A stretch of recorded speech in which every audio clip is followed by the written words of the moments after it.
Well, good morning. We're glad that you're here at Arizona Hills. How are you? You feeling okay? How many went to the lake yesterday? Not one person went to the lake. I think everyone else in the county did, but we're glad that you didn't. I'm glad you didn't today. I'm glad that you're here celebrating the Memorial Day weekend with us, and we're glad that you're a part of it. Some of you are brand new. I see some familiar faces from my old former world, which is also very nice to see those folks and some new people all together, and so thanks for being here. Hey, there's a white card in your program. You look at that. If you fill that out and tell us who you are, you're eligible for $1 million lottery or so. I don't remember exactly the amount, but no, we just want to know who you are. I want to reach out to you, even this week, because next Sunday at 6 o'clock we're going to gather some newbies. If they want to meet Judy and me, we'll grab a piece of pizza up here in Anthem and kind of get to know each other a little bit, hear your story, and maybe you're interested in hearing the story of this church as well. So it gives me a way to reach out to you. Give us your email address and phone number and a mailing address if you'd like, and then we'll drop you a note in the mail. But we're glad that you're here. A week ago this moment, I was sitting off backstage thinking, a week ago at this second, I was standing on the hill of Berkeley looking over the bay. How many have been up there? You know what I'm talking about. Isn't it not the most gorgeous spot? And you've got the Golden Gate, and you've got the East Bay, and you've got Alcatraz, where I've had family live, and then I've got, we had this beautiful landscape, and there was fog just sitting on the Golden Gate. It was like God said, okay, cue the fog, and it was just absolutely gorgeous. And God is my witness. I thought, man, this is really nice, but I wish I was back at Arizona Hills right now. Now, I didn't want to prepare a sermon and preach that day, but I would have loved to have sat there and to do what Dr. Gates does to me every week, and that is make funny faces. And so the jig's up now, Dr. Gates, but we're glad that you were able to fill in for me and give us a break. We did the Napa thing, and we did San Francisco, and it was an incredible couple days away. And thank you for giving me that. But we're back here through July until our next little break, and we just love being here. Those of you that have been a part of this church, you know that feeling. This is family, and this is where we reconnect, and this is where these are the folks we do life with, and we're honored to do them with you. As I was thinking about for several weeks this topic of Memorial Day and how do we go about this topic? How do you address something that really crosses every political line? It doesn't matter your political persuasion or background. It doesn't even matter whether you have military in your family or not. For those of us, which I think most in this room have, you stop and you ponder and you think about how folks literally lay their life down and place themselves in harm's way on a regular basis for this country and for the freedom of this country is mind-boggling. Many of you are current or former service members. You've served this country in some fashion. And I've come from a very patriotic family, coming from the Midwest. That's not unusual. Not a lot of service people in our family, but it wasn't until we reconnected closely with a cousin who was a beret, and as you sit and you talk and you hear these stories, and you hear if something of just a very small fraction happens to me in my life and my family, we take 2 weeks off and we get 6 months counseling. And for them, tragedy strikes on a regular basis, and they go back to where their base. They regroup, 1, 2, 3 members less, and the next day, do you know what they do? What do? They do it all over again. They do it all over again. I can't relate to that. I don't pretend to relate to that. And so today is much more than celebrating those who have lost their lives in active duty. It's our official federal holiday. I get that. There's an awful lot of respect that I have, and I know that you do too, for those men and women who are willing to do that. In fact, I've heard some say I actually felt guilty that it wasn't me and it was them. Now you've crossed into a sphere that I can't even begin to fathom. And so people, humans, you and me, I was going to say we tend to forget, but we always forget. We never seem to remember well on a regular basis the things that we need to remember, the things that we memorialize. There's certain things that we do. There's certain things that we have learned to do as a country, as a family. I wrote some things down. We create plaques. We create statues, holidays, tombstones, banners, memorials. In fact, I think, hit that next slide for me, Jim. We even here up in Anthem, we've got this beautiful memorial. Tomorrow at 10 o'clock, as your pastor, I urge you and encourage you to come. I will be there. I'm sorry? Thank you. I am so glad you're here. Roger, is that you? Would you just sit up here and correct me all morning? Because I got a feeling you're going to need a lot of that today. So far, there's only one. Thank you, Roger. You're a good friend. So somewhere between 9 and 10 tomorrow,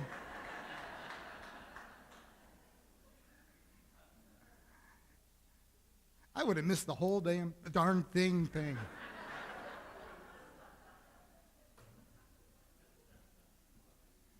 Were there snacks afterwards? So I thought back to Joshua chapter 4.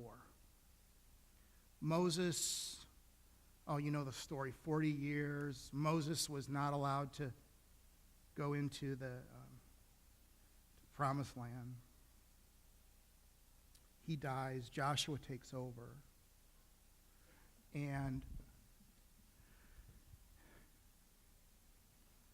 Israel found themselves right back smack in the middle of where they've been.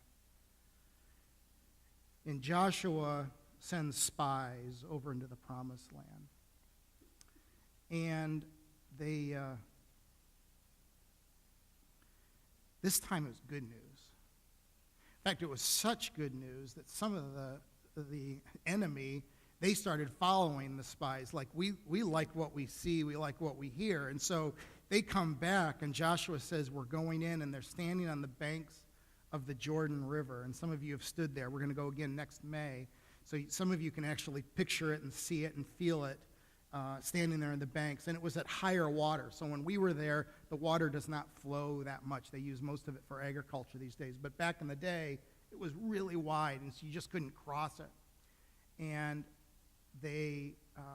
God performed a miracle, and he split that river just like he had done the Red Sea. And they walk across dry land into the promised land. And once on the other side, Joshua does something that I love. I love the thought of it. I can feel the reason why he did it. And it had to have been of God. And what he did is he took stones from the center of that dry river, and he started picking those things up, and he carried them on the other side of the river, and he went and he started stacking these stones. And as he stacked these stones, they asked why. And he says, because I want everyone to always remember when they look at that stack of stones that God delivered us. And sometimes some of you know what that feels like. You have something in your Bible, or you have something on your dashboard, or you have something that's in your kitchen, or you have something in your pocket that always causes memory of God's faithfulness. And Joshua chapter 4 is that exact thing. And Joshua made the statue-like stack of stones. And he said, as you look at that stack, know that it was God that delivered us. It was just about 5 years ago. I did not get permission to tell the story, so I'm going to change it enough that if they hear it, they won't know it's from them. But the principle is the same. It's up in Montana, where we spend a lot of time and have some good friends, and our family's well connected with some good people up there. Everyone's good in Montana. Have you ever noticed that? Everyone that comes out of Montana seem to be good people, and except one guy's sister. She wasn't so good, but most everyone else is. And they had a family crisis. And one of the members of the family just kind of chucked it and said, God's not in this. He's nowhere to be found. And the husband said, I believe God is in this. And they prayed and they prayed. And God, even in her doubt and in her, really her suspicion of him, he came through in a way that was unbelievable and mended relationship in a way that looked like it could and should never, ever have been mended. And what did they do? And I love this picture. They literally took a stone from their backyard and they painted it. And they put a Bible scripture passage, verse on it, and I don't know which one top. And they placed it at the end of the driveway. And so every time they or anyone else comes off of the street and sees that stone, they're reminded, just like the stack that Joshua did. Not of how things worked out well or relationship, but something much more important and something much more lasting, and that is that God is faithful. And God's been faithful in the past, and he's faithful now, and he's going to be faithful in the future. There's a couple things I want to draw some attention to before I invite a friend up to talk to us a little bit. And that is, we need to never forget certain things. Number one, we should never forget our difficult past. As a country, as a church, as a family, as a man or a woman, those who remember where we came from tend to appreciate where we are today much more.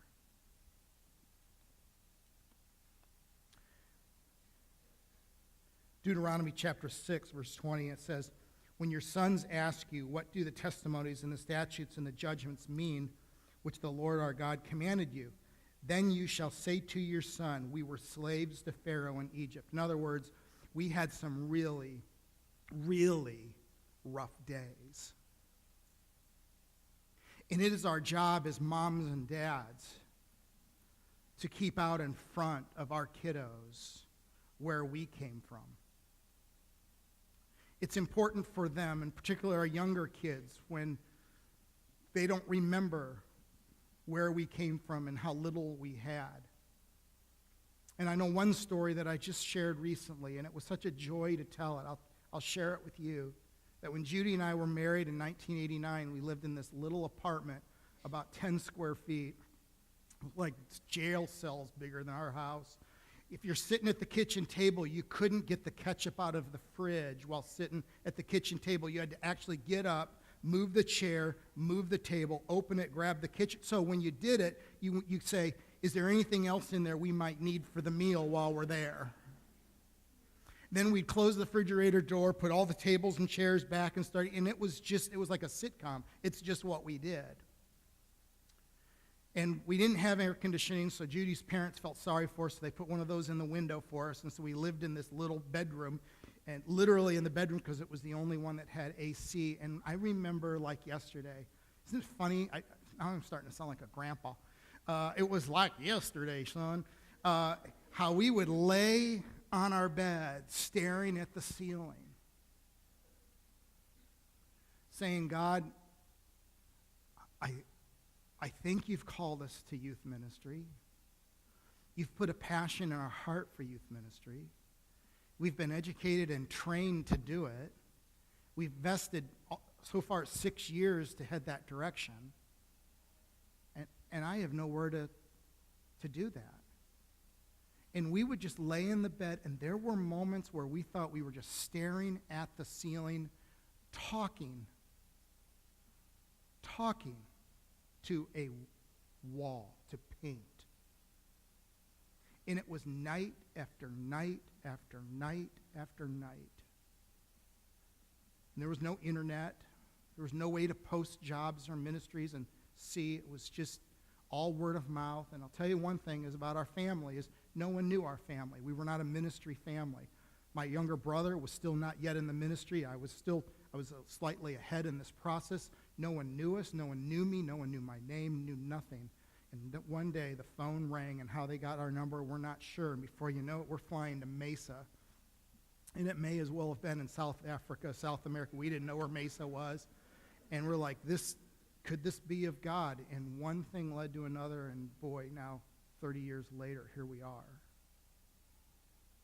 And that's a story I told the other night, and I thought, shame on me. That's a story I should be sharing more often. Because there are probably some of you in this room that are thinking, God's not hearing me anymore. Why doesn't he respond? Why doesn't he reply? Why doesn't he just give me something? Just throw me a bone. And I don't know his timing. I don't understand all of that. I do know this, that I never want to forget our difficult past. Number 2, I never want to forget our powerful God. Deuteronomy 6, same passage, and the Lord brought us from Egypt with a mighty hand. And sometimes we confuse a silent God with a weak hand. Let me repeat that. Sometimes we confuse a silent God with a God that is impotent, that is unable, even if he wanted to do anything. And we confuse those two. And we just assume that God's not doing what we believe and think that he should be doing, that he's unable, because anyone in their right mind would want to do that. And it's easy to do, because we can't see him working in the background. And there's a God that is so powerful and all-knowing and everywhere, that he is at work, and he is at work in your life, he is at work at my life, he is at work in this church, and he is doing things that we don't know. And the elders, the leaders of this church, have asked me to inform you and commission you and to beg you to do something for us and with us, because we've been doing this since I've been here 6 months, and that is, we are asking you to join us to pray for the sale of a building right now that we would prefer not to have, because we believe that we could do other things, but the building that we own, or Wells Fargo owns, is something that is keeping us and we believe is hindering us. And so as a team the other night in our living room, we came to the conclusion that if God wants us ever to make another move and move from this facility and move into something more permanent, that he has to sell that. And someone made the comment, said, if he can split the Red Sea, and today, the Jordan, he can sell a building, can't he? And so we're believing God, not that he would sell the building, but we just are believing God that God is God. And I don't know, and we don't know who he is in all of who he is and what he's about and what he's up to. We don't understand those things. But the one thing is he is faithful and he is worthy to be trusted. And we're asking you to join us and to pray for that building. And if you're looking for a building, I'd like to talk to you in the lobby.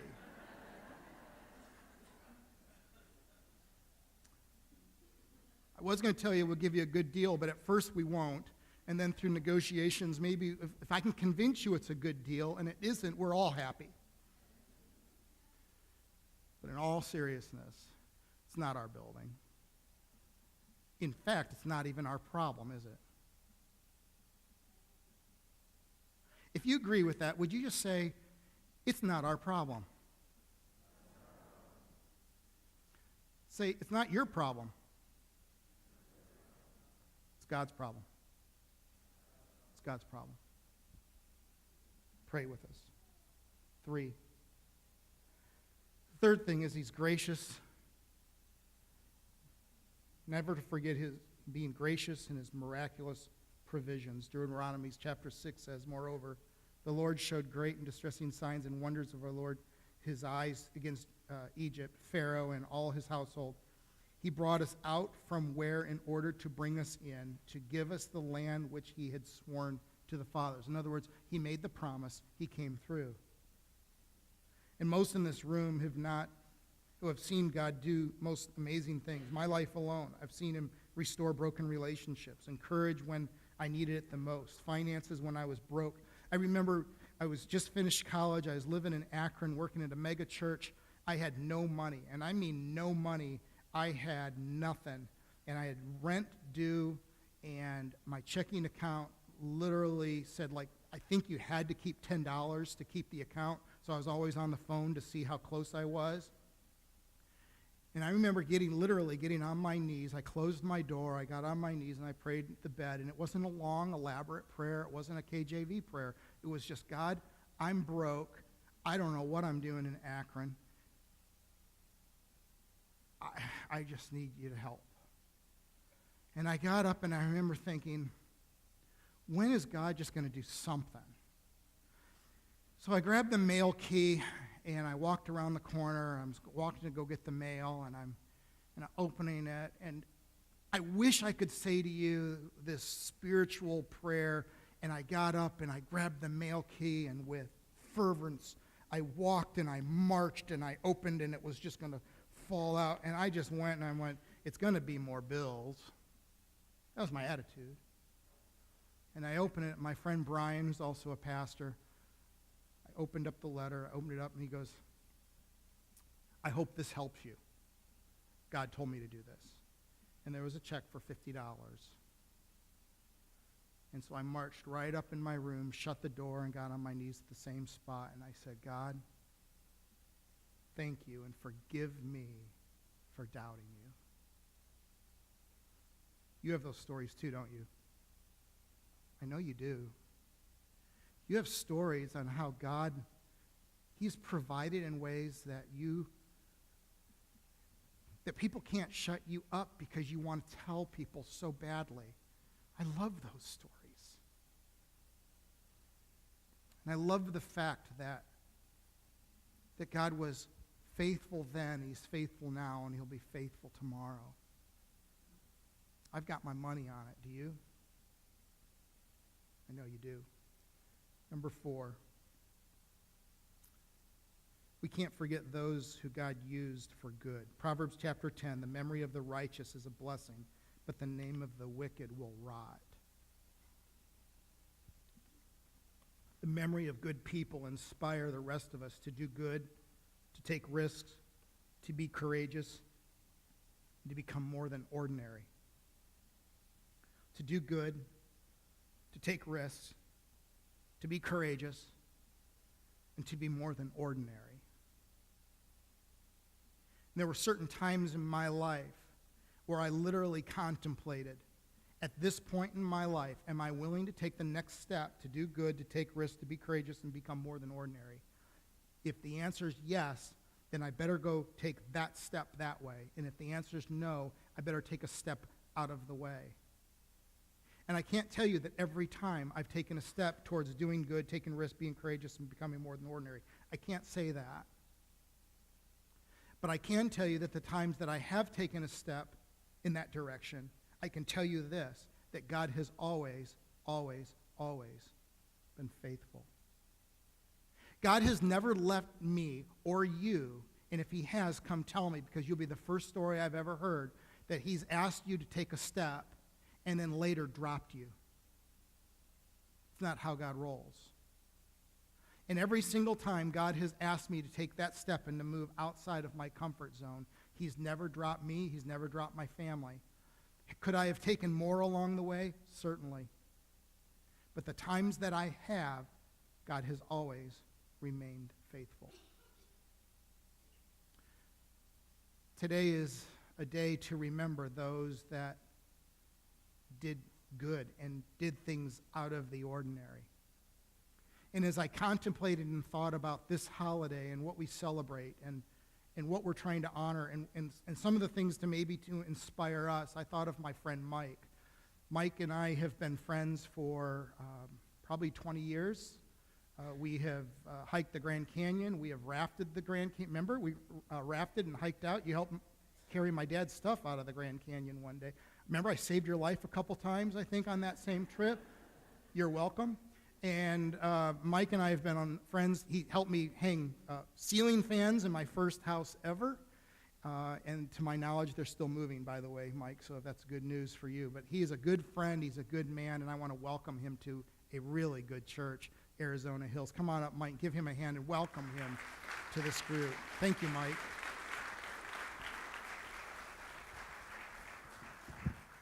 We're really glad that you're here. Thank you so much. We'll see if they're glad at the end. Yeah, well, I'm glad that you're here, and I think that you tell an interesting story, and you've got an interesting background. You've told me privately, but I don't think it's necessarily needs to be private, that you kind of look at your life, and sometimes you wonder, how in the world did I get here? Oh, it's every day. Every day. It's the craziest, most fun life, but never pressure. I've always felt like no way I opened any of these doors for myself. Mm-hmm. They were open for me.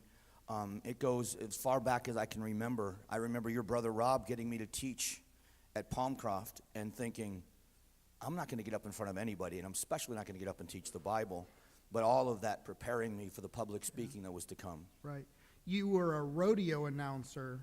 Yeah. For many years up in Creek, right? Yeah, well, no, it was down at the very spiritual, Mr. Lucky's down in Phoenix. The Revival Center? Yes, exactly. Yeah, that's a great place. So I started out as a bull rider, but when you have more X-rays than buckles, it's time to, announce. You've used that line before. Yeah, I like that's that. the truth. Okay. So I was a rodeo announcer, and it was so much fun. I moved here to be a rodeo cowboy in 1995. Yeah. Grew up on the beach in Florida and decided to come to Arizona and be a rodeo cowboy. Wow. Yeah, I know, laugh. It was funny. You should have seen me try to ride. You do what you do today a lot because of your younger brother? Yeah, I'm the oldest of three. Tom, the middle brother. you have a license plate that reminds me every time I see it of his name and who he was and what he stood for. Tell me about Tom. All right. Well, let me tell you a story about the license plate first. I'll tell you a little bit about my sense of humor and my family and how sick we are. The Gold Star license plates, and the Gold Star families are families that have lost somebody in service to the country. And I have the Gold Star license plates on my truck. And when they first came out, you could only have 4 characters. So 4 letters or numbers, a combination of 4. They've expanded it to 5 now. So my license plate now says Tom B with the space because of 5 characters. Originally, it was TB20 because if you put Tom B without the space, it spells tomb. Oh, got it. So my mom got a kick out of that, which shows you where I get my sense of humor from. Tom was just... I think it's neat that you know how to spell tomb. So I think that's really good, too. I had to look it up. Right. I had to look it up. Tomb. Oh, you're something else. I knew this was going to be difficult. Tom was always I was always the extrovert in the family, always. And Tom was very mild-mannered, a really mild-mannered kid. And he joined the Marine Corps in 1990, and I actually laughed at him. I thought, you're going to be a Marine? No way. And he joined the Marine Corps, came home from boot camp, and we were out one day with some friends, and Tom was taller than me. Everybody's taller than me, but he was taller than me. And I was telling the story about when we were younger. I said, he's a Marine now. I said, when we were younger, I used to beat him up every day. And he looked at me with the stare of a Marine and said, that was a long time ago. And I thought, yeah, you're right. Yeah. So I left it alone. That's great. Marines from 90 to 94. He got out of the Marine Corps, moved to Arizona, so I came here and joined him in the beginning of 95. And then he re-enlisted in 2000 in the Army because he just loved service. He worked out at Florence as a corrections officer at the prison. So he always is in public service, but really a quiet, mild-mannered guy. And so when we got that call that he had been killed, first thing I thought it was my mother. Actually, the first call I made was to your brother, Rob, was the first call I made in the church there. And you always see those families on television. This was very early in the war. It was the invasion into Iraq was March of 2003. Tom was killed on Memorial Day. Yesterday was the 14th anniversary of when he was killed. Wow. And so it was very early. And you see those families and you think, those poor people, how do you do that? That's right. And then you are one. And it is the most surreal feeling in the world to be one of those families, especially then. My youngest brother's a cop, and he's huge. He's a massive kid. But all he could do was cry and throw up. So I was kind of the family spokesman. And on the way to the press conference that we did, he was sick. He couldn't even fathom going.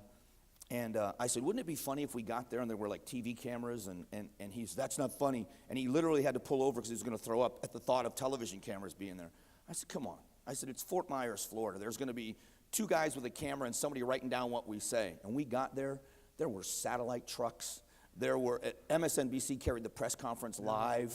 So the first thing we did, we got into the hospital. We waited for him to go and throw up, and then we went and got back on stage. We did. First things first. First things first, and then we went, and I was the family spokesman. And that was kind of the beginning of realizing that there was a story that I was compelled to tell. And it's spun into this career. Yeah. That's him. As a matter of fact, that's the rodeo company I work for, Way Out West Rodeo Company. That's Tom wearing the hat from our rodeo company. So, what was he like as a teenager? All-American kid, quarterback of the high school football team, super athlete. I mean, he could have done just about anything he wanted to. Undefeated his senior year. He used to win money, even in the Army when he was older, in his 30s. He would tell people, I can kick a 45-yard field goal barefoot. He said, you give me 3 tries, I'll make at least 2. And he won almost every time. Really? Yeah, he was just that kind of an athlete. Throw a 90-mile-an-hour fastball and never a pitcher on the baseball team. Just a great athlete, good guy, very quiet, family-oriented. His wife, he had met and married his wife, and she had 3 very small children, the youngest in diapers. He adopted those 3 kids and just was in love with those boys. What do his teammates and friends and I mean, I think you mentioned it. It's one of my favorite stories about Tom. At his funeral, Tom is buried in Colorado because that's where his wife and the children are. So we flew, Fort Carson is right out. His family lived within 2 miles of the base. So at the funeral, everybody was there. If you can imagine, all of the wives and girlfriends of his platoon mates were there. The command staff from Fort Carson, my family was there. So it was a very somber, but you were so pride-filled at the people that came to pay respects. And at the funeral, his lieutenant and the man that escorted him home, a guy named Mike Sismondo, took my brother and I outside and said, I want to tell you exactly what happened. And I won't tell you the entire story, but in the battle, Tom was shot first and returned fire and took out the initial attackers, and then they were ambushed. And in the fight, there were 9 other people that were wounded. So Tom and another guy named Michael Quinn were killed. And during the time of triage, Tom was calming everybody down and cracking jokes about it with them, and they were all surprised that he didn't make it because the last thing he did was crack jokes when they put him on the helicopter to fly him to a hospital. And those 2 guys, those 2 men in the Army, one was a lieutenant, the other was a sergeant, said, we will never forget your brother always took care of us. He returned fire even though he was wounded. He always looked out for us because we were at the time so freaked out, and he was a veteran of the First War, 10 years older than most of the guys he served with. 5 years later, in 2008, I got a phone call in Phoenix from a guy named Bruce Labreche, who said, I was a freshman when your brother was a senior on the football team. And everybody used to pick on the freshmen. But Tom always looked out for us. He always said we were going to be great. So all of those guys are now business owners, and they got the school district to allow it, and they all paid for it, and they renamed our high school football field, so it's the Thomas Broomhead Memorial Field. I think we have a picture of that. Yeah, there it is. Cool. And of all the things, that would have been Tom would have loved that more than anything. To hear that the same thing that those guys on the battlefield said in 2003, that he always looked out for us, kids in 1987, as 14-year-olds at the time those kids were, never forgot that about my brother, and that's the kind of guy he was. Where did that come from? I mean, he had the maturity of a 30-year-old at 16 in some ways. Yeah, we grew up, and again, this is, God's always faithful. It's funny you say that. I was thinking about so many things when you said that this morning. We grew up in a single-parent household. My mom raised 3 boys, and I was the oldest. So Tom and I I was a freak show, and Tom wasn't far behind me for a while. But we had a younger brother. My youngest brother is 7 years younger than us. And we had a serious conversation as teenagers and said, if we don't straighten up, he's going to be just like us. And we didn't want Brian to be like us. The crazy stuff we were doing. You actually had that conversation Yeah. together. Well, because we didn't want him. Yeah. We were dealing with, the parents splitting up, and I was the oldest, and I had a job when I was 12 and all that stuff. Sure. And I wanted him to just be a normal kid. So we just decided then that we were going to, I went to every one of my brother's Little League and football games, and I coached baseball and football like a dad would, and Tom would do the same thing. And when he went in the Marine Corps, he gave Brian his car. And so that's what kind of led to that maturity. Was in high school, he wanted to be a good example, and so did I. So he went from being as crazy as I was to the quarterback of the football team, and on to bigger and better things. So That's unheard of. yeah, that was Tom. But that was really the way he was, very selfless. Kind of like your brother. Not like us, but like our brothers. Do I have another brother that I don't Yeah, know? it's true. Some of them know him. That's why they're laughing. So your KFYI, we don't need it. It's a fun story. We don't have time to get into how you were in the right place at the right Every time. every time, and God Yeah. just kind of paved this way. Yeah. This is nothing that you set out 10 years ago and said, this is what I want to do. That would have been crazy. Literally in a radio studio here in town doing a show at another station, not KFYI, and the station manager, when I got done, said, "You're good at this. Do you want a job?" And I said, "I own a business. I'll do it on the weekends." He goes, "All right, I'll start on every Saturday." Unbelievable. Yeah. Through this job and experience, let's call it, because it's more than a job. You tend to live at, you honored DPS. Yeah, 3 ceremonies. They do their Throughout Trooper of the the Year. state? Yeah, they do Trooper of the Year ceremonies, one in Flagstaff, one in Tucson, and then one in Phoenix because it's such a big agency. And I had the privilege of being the master of ceremonies for all 3 of them. Right. And I think they gave you an award, too, Yeah, which is super cool, Which is too. kind of funny, everybody says, because it's about this tall. So everybody said it was life size for me. That's it was, good. Yeah, actual size. And the yeah. director at DPS knows how I drive, and he said, we put Velcro on the bottom of it so you can stick it on your dashboard in case one of our guys pull you over. So through this, you've met some amazing people, Yeah. men and women who've served this country selflessly, who've done amazing things, and that's just what they do. Just like I go get lunch, they go do that, and the rest of their day is just normal. What's that like? It's the biggest surprise for me was I thought I was going to tell this big heroic story of my brother's death, and it is. I mean, it was very heroic.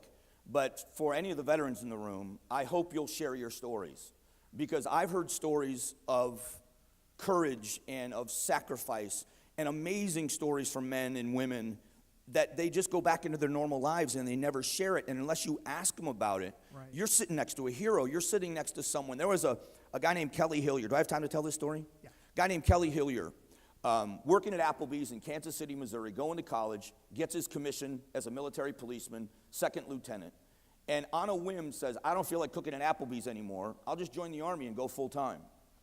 So they told him, the only thing we have for you is a deployment, so you're not going to be able to stay in the States and go full-time, regular Army. So he said, all right, I'll go. They sent him off to Iraq. He said he spent a couple of months not doing much, had his first command, his first platoon, but it built a rapport with a lot of the command staff. And one of his commanders came to him and said, I've got a mission for you and your platoon. Tomorrow morning, be ready to go, we're taking off. So the next day, they got on blacked-out buses and raced across Iraq. No idea where they were going, none. And remember, this kid was just out of college, basically. And they bring him into this room, and they say, tomorrow morning, you're going to meet the mission, and we'll explain what's going on. So they went to bed. Next morning, they wake up. He walks into a room, and there in a cage is Saddam Hussein. Face to face. Face to face.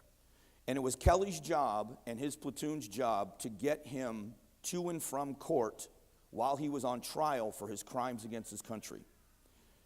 And Kelly would never ask his men to clean his uniforms or do anything because he was such a reviled and hated man. But Kelly had to build a rapport with him to get him to be compliant, and they actually built a friendship. He said his English was broken, but he learned English over the 50 weeks they were together, and he would write poetry and he would tell jokes, and they built this rapport. And if you remember this, I don't know, he told this in public, so I guess I can tell it publicly. Tell us everything. Well, if you remember the time, there was a time when Saddam got thrown out of court, and Saddam was with him and said to him, I don't want to go to court today. So Kelly half-jokingly said to him, so get thrown out. So that was the day he stood up and pounded his fists on the table and they dragged him out of court. And Kelly thought he was going to get fired because it was his Mortified. suggestion. Yeah. But the interesting thing about the story was here's this kid that was cooking at Applebee's in St. Louis, Missouri. Wow. And a year later or so, people would say to him, why were you nice to that guy? How could you possibly be nice to him? He said, you know, because I think that's what my president would expect of me. Wow. We are better than they are. And I thought for that kind of maturity, for a 24-year-old American kid, or however old he was when he did this, to have that kind of maturity and presence of mind and sense of duty. And I'm sitting there listening to the story with tears in my eyes, not believing that this guy hasn't written a book and he's not on TV. And I've made him tell the story when I've done the national television shows, and he's on my show here in Phoenix. But you got to drag it out of him. The only thing he has in memory of that is one day the lawyers, Saddam's lawyers, had him signing autographs on his pictures when he was younger, and they think they were going to sell the pictures to pay back some of his legal fees.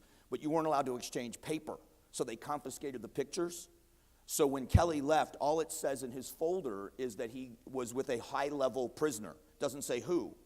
But they gave him the stack of pictures to prove privately that he was the one that got Saddam Hussein back and forth to court. And then when Saddam was convicted, Kelly left because he didn't want to be there for the execution. He said he was never lost sight of the evil that that man did, but he didn't want to be there for the execution, so he left. And he said Saddam cried when he told him he was leaving.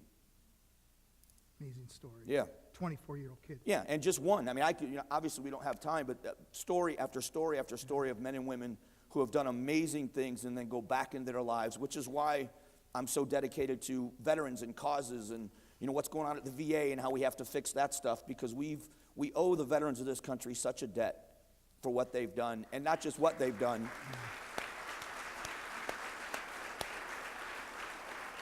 but how they do it, That great segue to my last and final question. You have a real commitment to the living vets. Does that come from Tom? Does that come from? Yeah, part of it. If Tom had been survived, you've heard now enough about my brother that he was such a team guy, and he was like a bigger brother to the men he served with. Sure. Had Tom survived that night, he would have been changed. I don't know to what degree, I don't know how it would have changed him, but there's no way he would have been the same. Right. All of the things that should be available to the men and women that have served, he would have maybe needed. And for us to not provide the medical care that we promised them, and you think about it, well, there's a lot of reserves. My brother was regular Army, but the reservists that are called up, they rip them away from their family, men and women. I mean, I have 3 grandkids and another one on the way. If I don't get to see them once a week, I feel like I've lost something. Yeah. These are families that are torn apart for a year at a time. Sure. They go overseas, they develop a rapport with a new family. The families here learn to live without them. Then they do and see horrific things in this country of what's happening. Then we fly them home at the end of their deployment, and they sit them down and they say, how you doing? Well, if you're anything that is going to stay near the military, you say, I'm fine, I'm good. And they send them home. And then we wonder why 22 veterans a day are committing suicide. We wonder why PTSD is something we should have dealt with years and years and years ago. And I just think that because the veterans are the way they are, they don't ask for anything. They go back to what looks like a normal life. They don't expect anything from us. As a society, we just say, oh, they must be okay. We've made promises on medical care with the Veterans Administration. We've done so many things and made promises that haven't been fulfilled.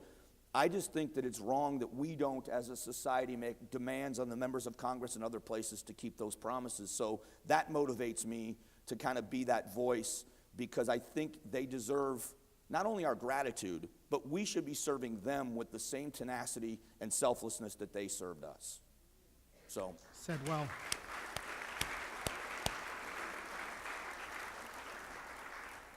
We were walking from there to here, and before I could tell you thank you for being here, you beat me to the punch, and you said thank you to me, which doesn't make any sense. Well, you're our guest, and we are so grateful that you took time to be here with us. Why do you enjoy this, and what's going on inside of your heart right now? You're a follower of Christ. mm-hmm. Your faith in God is important to you, and Well, my girlfriend Kristen is with me and her son Luke, and she's seen me speak in public many times. By the way, I wanted to mention she's my girlfriend, not my daughter, because that's how Randy was introducing her. it was an honest mistake. Yeah. I hate you. But what your family has done, your brother was such a mentor to me. You have been such a good friend, and I feel so old that Billy Fort has kids. I remember him as a teenager. But there's something about the body of Christ, and it's funny. Everybody has the verses that stick with them. I remember I was raised Catholic. I was an altar boy, was raised Catholic. And then I went from a Catholic church, kind of walked away for years, and when I decided to go back to church, I went to a conservative Baptist church called Palmcroft.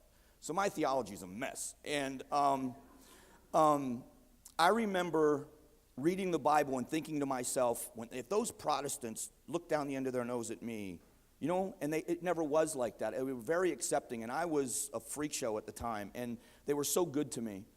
And John chapter 13, where he predicts his betrayal with Peter, and then the beginning of 14, where he says, I'm going to prepare a place for you. In John 13, 34 and 35, Jesus says, a new command I give you, love one another. As I have loved you, so you must love one another. By this, all men will know that you are my disciples if you love one another. He was talking to the disciples. He was talking to the Christian community. He was saying to us, the world will want to be a part of who we are when they see that we treat each other with that kind of love and respect. And I thought, if we could do that, everybody would fill this room because they'd want to be a part of it. Yeah. It drives people away when we aren't that. And I'm very blessed because you and your brother and the people there and the Christian community embraced me. The first phone call I made when my brother was killed was to Rob. And the next morning I was on an airplane. The church had paid for the ticket. And I had the money to pay for the ticket, but they didn't want me to have to think about any of it. They just took care of me. Your brother flew to Colorado and helped me officiate my brother's funeral. So to be with fellow believers and say that what I get to do is fun, and if you ever listen to my show, you might be a little surprised that I'm a Christian, I guess, because some of the jokes are a little, adult-oriented sometimes. That's my producer, not me. I would never do anything like that. You're just submitting. I understand that. But it's, I'm just appreciative of the prayers and of who we are, and there's such an assault on faith in general right now from the world, but people that are faithful in the way they live and non-judgmental have been just so a big piece of me and I've been praying about being in this setting again. Yeah. Teaching for 10 years like I did an adult Bible study. I miss it. This gave me an opportunity to be with people and maybe share a little bit of my story, and that's why I said thank you, because it was like you were talking about the $50 check. It was kind of that fulfillment of something I had been hoping for. I'm so glad. Thank you for sharing your story. Thanks for being here. Thank you for your friendship. Thank you. Thanks, Randy. Yeah, thank you. Thank you all. Thank you. I'll do it.